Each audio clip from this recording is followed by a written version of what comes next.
Good afternoon. Thanks for spending your Monday afternoon with us. I'm Kim Christensen. I'm Tom Green, and weather the story today. And Colorado's a big state. There's plenty going on. In the metro area, very breezy, very windy all through the day. But on the right side of your screen, we're looking out to the west where a lot of snow and low visibility is causing a different sort of problems. Matter of fact, taking a live look at the Eisenhower-Johnson Tunnel, CDOT now reporting I-70 has opened in both directions through the tunnel where they had a power outage earlier. It is now closed between Silverthorne and Loveland, though, due to conditions there. So, of course, there's much to cover from the weather up there. Live team coverage this afternoon. Janelle Finch talking to a homeowner who dealt with a downed tree in her yard. We want to start with our chief meteorologist, Kathy Sabin, tracking the forecast and just a miserably windy day today, Kathy. It is miserable, but it's also dangerous and damaging and will continue for several more hours. The wind and the snow creating travel issues over some of our higher passes, as you might imagine. High wind warning out tonight. Winds will decrease a little bit tonight, only to return for some areas tomorrow. And yes, Tom mentioned snow, a winter weather advisory for mountain snow. But today, it's all about the wind. Still looking at gusts to almost 60 miles per hour in Broomfield. DIA winds to 40. 50 miles per hour today. Gusty winds out of the west, all part of an area of low pressure that is moving over northern Colorado. High wind warning, the area in purple. High wind watch, the area in yellow. Gusty winds could blow to 75 miles per hour between now and sunset. And again, that snow, something we're tracking. Behind me, they're tracking tornadic thunderstorms across Nebraska and Kansas tonight, all part of the system that's bringing the damaging winds to us today. Severe weather threat extreme from Omaha to Wichita. The severe weather threat is low in Colorado. Our temperatures are coming down with the passage of a front. We're in the mid-50s this hour, and the wind really continues to be the big story. Some improvement after sunset tonight, but some wind back in the forecast tomorrow. I'll have the timing coming up. Okay, Kathy, that wind has caused all sorts of damage on the roads and into the airport as well. An empty trailer tipped over on I-70 near West 38th in Wheat Ridge. No one was hurt. Police moved it to the shoulder for now, though. The wind flipped over a plane at Centennial Airport this morning. Jeff Greenstein says the blue and white plane flipped over, and that was his. The airport says the 12 parked aircraft had some sort of damage. The airport saw a 70-mile-an-hour wind gust this morning. Right now, CDOT is working to determine what caused a highway sign structure to actually fall on southbound I-25. It happened before 5 a.m. when the winds really got going. The sign caused a complete closure of southbound 25 at 58th Avenue during the morning rush hour. Adams County Fire tells us a semi couldn't stop in time, and the semi damaged the front of the sign damaged the front of the semi.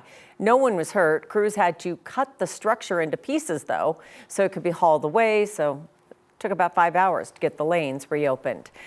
The wind has been a nuisance, but it's really causing lots of problems and some damage as well, blowing things all over the city, including taking down some big trees. Yeah, it's a nuisance if you're just walking around, but if a big tree falls, that's more than a nuisance. The one family did avoid significant damage. Still a loss, though. 9 News reporter Janelle Finch joins us live in Denver. She's been looking at some of the wind damage today. Hi, Janelle. Hi, Tom and Kim. We found homeowners today in Park Hill who had a really close call when a large tree fell down in their front yard. Luckily, it only dinged a neighborhood watch sign, but they still could feel the impact. High winds in the Denver metro. Thank God he's a lumberjack.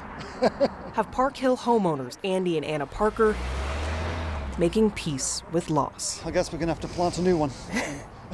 The couple abandoned their Monday routines when an emergency called them home. We got a call from our neighbor that our tree had blown across the street, and we're like, oh God, which tree?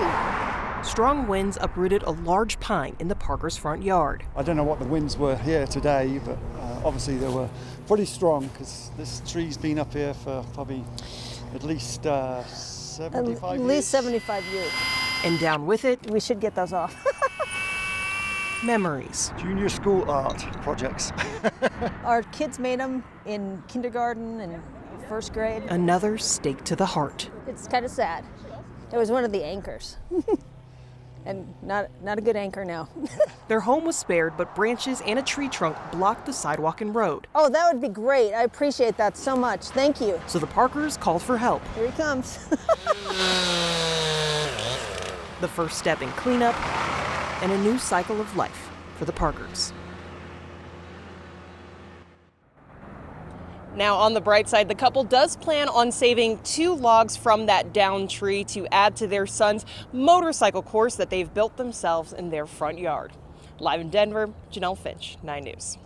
Making the most of it, but it's hard to see every time. The trees are just all green right now. Right. They're all budding. Oh, tough stuff. Catching a lot of wind. All right, Janelle, thanks. We'll check back with you in just a bit.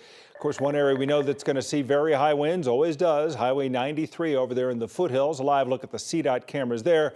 Our Corey Reppenhagen is going to be joining us in a little bit from there as well, giving us a better idea of why Denver is so windy. Also today, due to the winds, it was rough getting in or out of Denver International Airport. FlightAware reporting more than 1,000 flights delayed today and about 40 had to be canceled. Excel is reporting more than 100 outages impacting about 8,000 people. At one point, as many as 10,000 people without power today. We asked Excel today about any predetermined shutoffs. They said they didn't plan any safety power shutoffs today, but a part of the power system on what they called wildfire safety operations. On this windy day, Excel was in front of the Public Utilities Commission explaining its actions when it did turn the power off 1 month ago during that crazy windstorm. Excel laid out a timeline for letting people know about shutoffs. They plan to ask people who rely on power for medical equipment to alert them so they can make a note on their account. Those people would be notified earliest about 2 to 3 days in advance. After Excel's presentation on what they learned, the PUC also heard from emergency managers from several counties impacted by the shutoffs. Our Marshall Zellinger was listening to that meeting today. Listen to the whole thing. He's got much more coming up at 6 o'clock on Next with Kyle Clark. Today, lawmakers reached a bipartisan property tax deal just in the nick of time. The proposed bill would include long-term tax rate cuts for homeowners and businesses, along with a local revenue cap.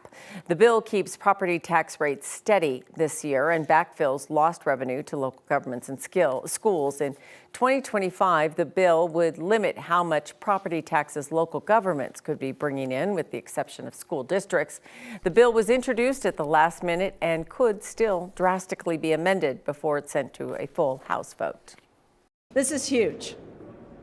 We're talking about a huge property tax cut for property owners without crippling our state budget. 9 News reporter Mark Salinger is following this deal as well. We have much more on the latest coming up with Kyle Clark on Next at 6 o'clock. Lawmakers in Colorado have a few more days to get through all of the bills still on the table. They always push it to the end, like many of us, procrastination, Always right? runs down or to a little the wire. discussion. Yeah, the legislative session set to end on Wednesday. The Senate working through the weekend. As a matter of fact, they worked until around 2 a.m. early Sunday morning. It's the third time the Colorado State Senate convened on a Sunday in the past year. Now, before 2023, the Senate had gone 84 years without meeting on a Sunday. Well, in that rare Saturday session that extended into Sunday, the Senate and the House passing bills related to oil and gas regulation, election deadlines, and same-sex marriage.